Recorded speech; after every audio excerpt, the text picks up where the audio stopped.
Hey folks, just wanted to make a quick video about Ozempic versus alternate day fasting.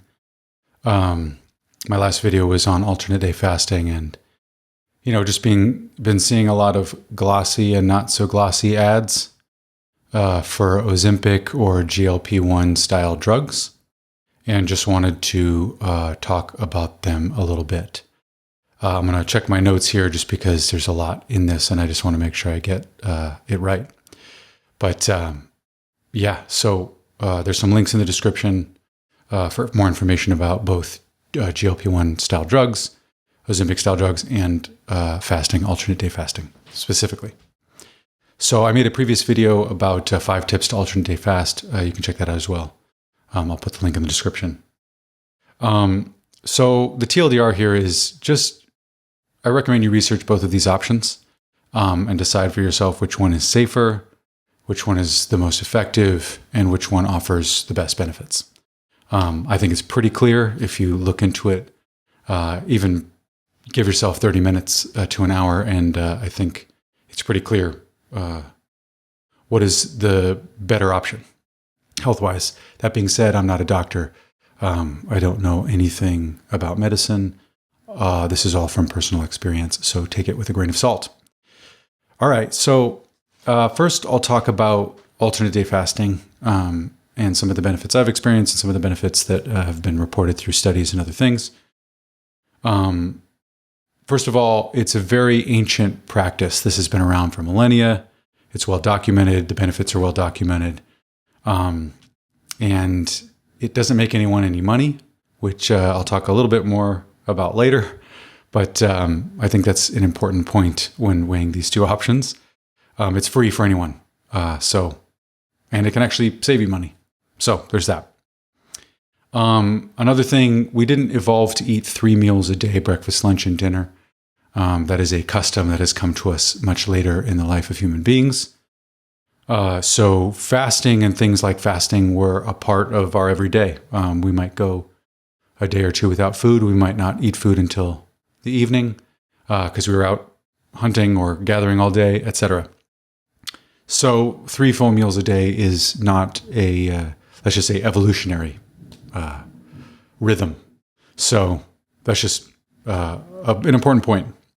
I lost 70 pounds doing alternate day fasting. I was also walking 10,000 steps a day and doing other exercise and had a good sleep schedule.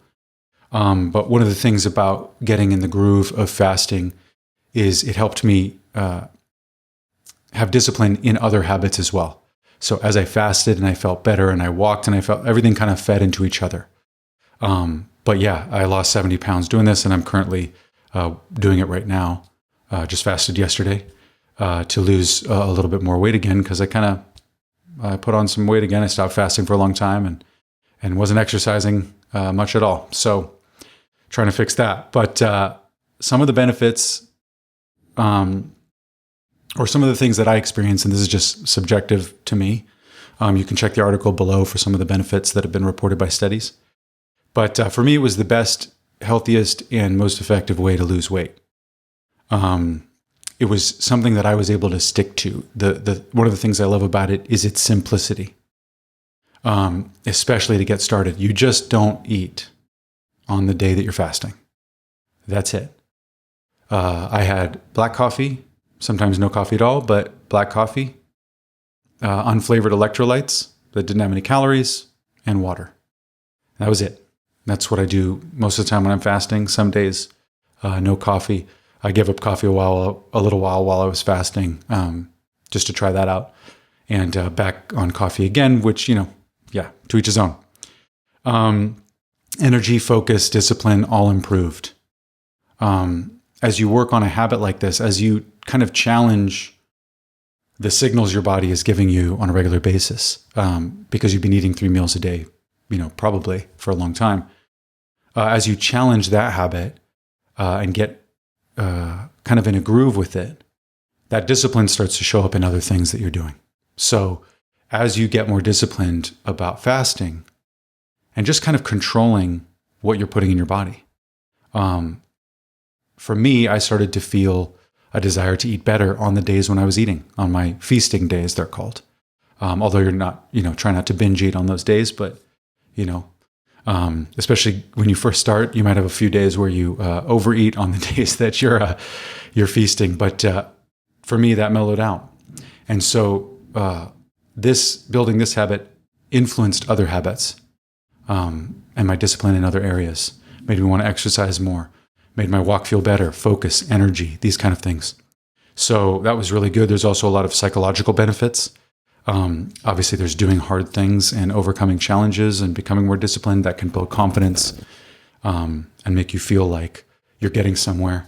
You're able to kind of, you're just able to do things that are difficult. That is a big confidence booster for me. And I know a lot of other people have said that as well. And then just a general sense of well-being, like I said, focus and energy, especially in the first half of the day. And as you get more used to it, that energy can last all through the day. When I'm in a groove, it's pretty easy to fast all day. I get into, at first, I'm the most hungry at dinner time. There's about an hour and a half window where I'm really hungry, and then it just goes away. And if I drink enough water, it makes it even easier. So make sure to drink enough water. And then I also saw benefits from this more quickly than other things I had tried. And seeing the benefits happen so fast gave me more motivation to continue. So that's another thing that is great about fasting. It becomes easier over time. I felt great. I slept great. So that's how it was for me. All right, I want to talk about Ozempic and semaglutide, or GLP-1. These are other names for it. You've probably been seeing a lot of fancy ads for this all over the place, and maybe some not so fancy ads. I don't know. I'm seeing them pop up all over the place. I'm sure there are a lot of people taking it. Now, it started or was developed to help with type 2 diabetes, to lower your blood sugar, especially if diet, exercise, or other diabetes medications weren't working. But of course, it showed signs of potential weight loss, or it showed potential as a weight loss drug. And so, of course, that's what it's being marketed as now. And it's kind of, the way it is in the culture, as far as I can see, the messaging, it's like a wonder drug. It's like a, quick fix wonder drug, almost too good to be true. So I'm sure you've seen that as well. And let's be honest, most people taking it now are not going to have diabetes. Oh, and I wanted to say this at the beginning, but if you're someone who struggled with weight loss, I struggle with weight loss. So I'm not here to disparage anyone for trying to find something that works. Being overweight, struggling with weight loss, this can be psychologically trying, as well as it's hard on your body. So I have, sympathy for anyone going through that. I've been through that. I've been overweight most of my life. So this is not to disparage anyone who is taking this drug in order to lose weight. It's simply to hopefully inform and offer a better solution, in my opinion. So there are a myriad array of negative side effects for these types of drugs. I've left a link in the description below from WebMD, so you can take a look at that if you're curious. I, of course, recommend it. But the major issues are gastrointestinal issues. And, recently there's been a lot of groundbreaking research about just how much our gut affects our mood, our life, our brain, all of these things. It's really, really key. And so I would just be a little bit, let's just say, cautious around taking a drug that messes with your gastrointestinal processes in ways we might not understand or may understand that are not so great. So gastrointestinal issues, nausea, vomiting, stomach pain, diarrhea, constipation, heartburn, headache, fatigue, hair loss, these are a few. There's been some concern over thyroid tumors and cancers, hypoglycemia in rare cases, which is severely low blood sugar, bowel obstruction, and the list goes on. And in addition to all that, it's very expensive. It generally costs around $1,000 a month without insurance. And if you can get it through insurance, that's still, let's just say, increasing our insurance premiums overall. If this again, if this drug is life-saving for you, then I'm not here to argue against that at all. But if this is for weight loss, there are effective ways to do so without this drug. And so it's very expensive, and I would just encourage you to follow the money.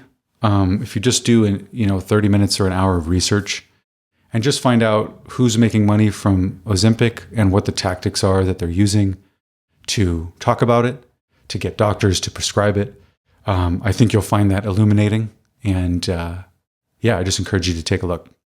So in conclusion, I can't stress enough that fasting is free. It has been useful to humans for millennia. No one's stock price is going to go up if you fast. It's very effective, and it has excellent psychological and health benefits outside of weight loss. Ozempic doesn't exist to help people lose weight. It primarily exists to make a stock price go up. That's why it exists. At best, it helps people with high blood sugar who are suffering from diabetes mitigate those issues. That's at best. But let's be honest, it exists to make a stock price go up. And I'll just leave it at that. Also, if something is too good to be true, it probably is. If it's a wonder drug or a quick fix, if it's a get rich quick thing, if it's a lose weight fast thing, it's, most of the time it's snake oil. So I hope this was helpful. Obviously, again, I'm not an expert, but I'm happy to answer questions about my fasting history or what I've learned or anything about that. If there are other questions that are better suited to be answered by other people, I will not answer them. But I hope this was helpful. And I just encourage you to take a look at both of these options and pick the one you think is best for you. All right, thanks for watching, and I'll see you in the next one.